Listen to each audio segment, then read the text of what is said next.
Hello everyone, start करते हैं आज के वीडियो को। और आज के वीडियो में भी भारतीय राजनीति की ही बात होगी, क्योंकि भारतीय राजनीति में कुछ ऐसा हो रहा है जो कि खत्म होने का नाम नहीं ले रहा है। और भारतीय राजनीति के अंदर कुछ खत्म हो जाए तो उसकी बात ही क्या। तो यहाँ पर अभी 2027 के चुनावों की बाद में बात करेंगे। अभी जो हाल फिलहाल में चुनाव खत्म हुए वो ही खत्म नहीं हो रहे हैं, क्योंकि सारे चुनाव मतलब चाहे पश्चिम बंगाल का चुनाव हो, वहां पर भी क्लियर मैंडेट था। आसाम का चुनाव हो, वहां पर भी क्लियर मैंडेट था। पुडुचेरी का चुनाव, वहां पर भी क्लियर मैंडेट था। और केरला का चुनाव हो, वो भी क्लियर मैंडेट था, जहां पर कांग्रेस ने अपनी सरकार बनाई। आसाम, पश्चिम बंगाल और पांडिचेरी में या पुडुचेरी में भारतीय जनता पार्टी की सरकार बनी और फुल फ्लैश सरकार बनी और क्लीन स्वीप के साथ सरकार बनी। तो यहाँ पर तो कोई इशू था नहीं। केरला में कांग्रेस की सरकार बन गई, लेकिन सबसे बड़ा पेंच फंसा हुआ था तमिलनाडु के अंदर।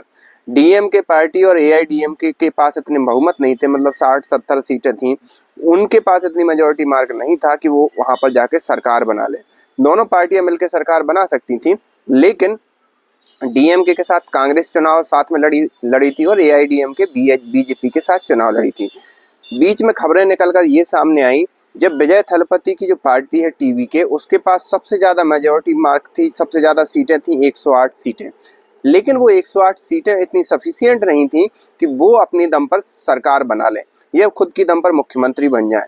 उनकी 108 सीटें थी और सरकार बनाने के लिए मिनिमम 118 सीटों की जरूरत थी, क्योंकि 234 सीटों की विधानसभा है तमिलनाडु। 234 मतलब 217 तो हो गया 50%, और उससे एक सीट ज्यादा, ऐसा गणित रहता है। तो एक सीट ज्यादा मतलब 218 का मार्क था।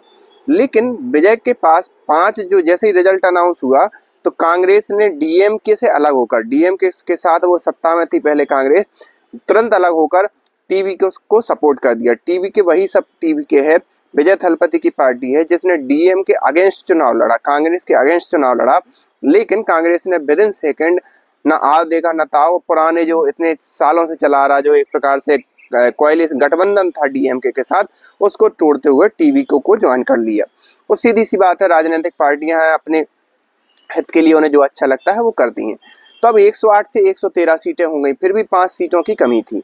5 सीटों की कमी होने के बावजूद भी भाई साहब, ये जो हमारे थलपति साहब हैं, विजय साहब, वो गए राज्यपाल के पास कि भाई हमें मुख्यमंत्री बना दीजिए, हमारे पास रिटन लेटर, मतलब हमारे पास समर्थन है।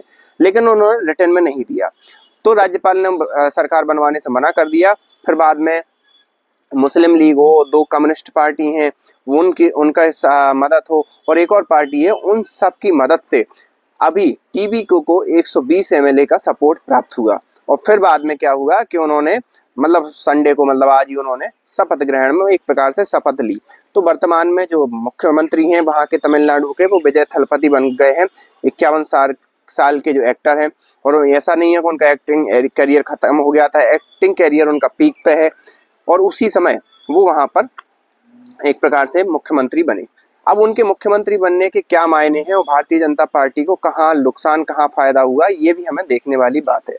सबसे पहले बात करें तो उन जैसे तमिलनाडु की राजनीति ज्यादातर फ्री वे पे चलती है कि जितना आप फ्री दोगे जनता को, वो आपको वोट देगी। और यही विजय थलपति ने कुछ ऐसे वादे किए कि अब उनको फुलफिल करना उनकी सबसे बड़ी प्रायोरिटीज रहेगी। और उनको कैसे करते हैं, उनकी इस प्राथमिक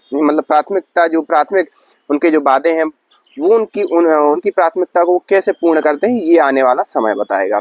लेकिन विजय थलपति ने एक काम किया यहाँ पर कि लगभग जो 60-70 सालों से जो द्रविड़ीयन राजनीति चली आ रही थी तमिलनाडु के अंदर, उसका उन्होंने अंत किया और लोगों की जो चेंज होती हुई भावनाएं हैं उनको टटोला, और उसी के आधार पर उन्होंने पार्टी बनाई और मतलब सरकार बनाई। अब इसका हमें सबसे बड़ा एग्जाम्पल ये देखने को मिलता है कि विजय की पार्टी के कुछ जो प्रवक्ता हैं वो हिंदी में बात करते हुए नजर आए।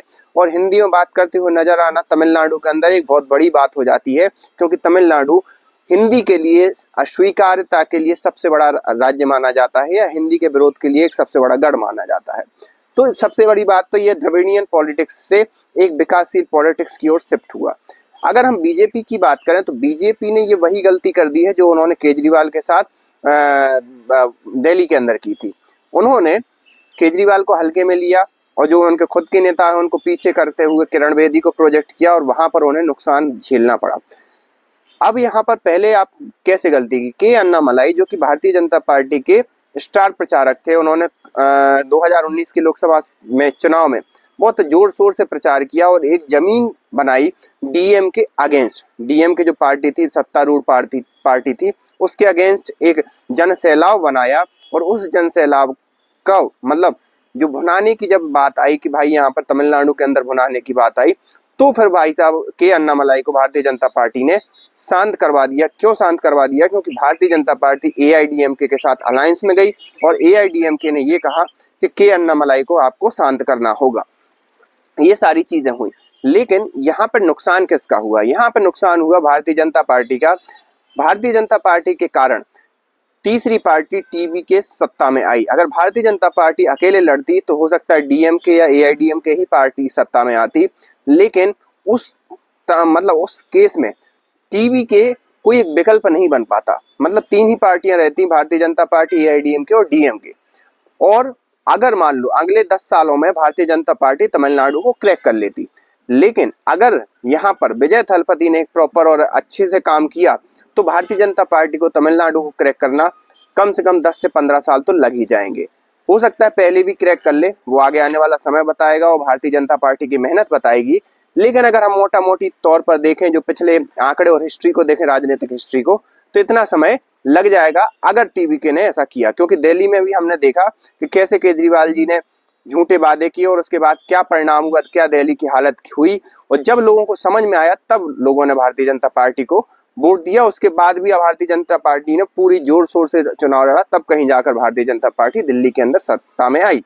वही गलती भारतीय जनता पार्टी ने तेलंगाना के अंदर की थी। नहीं तो अभी भारतीय जनता पार्टी की इस साल नहीं तो अगले पंचवर्षीय में उनकी खुद की सरकार होती।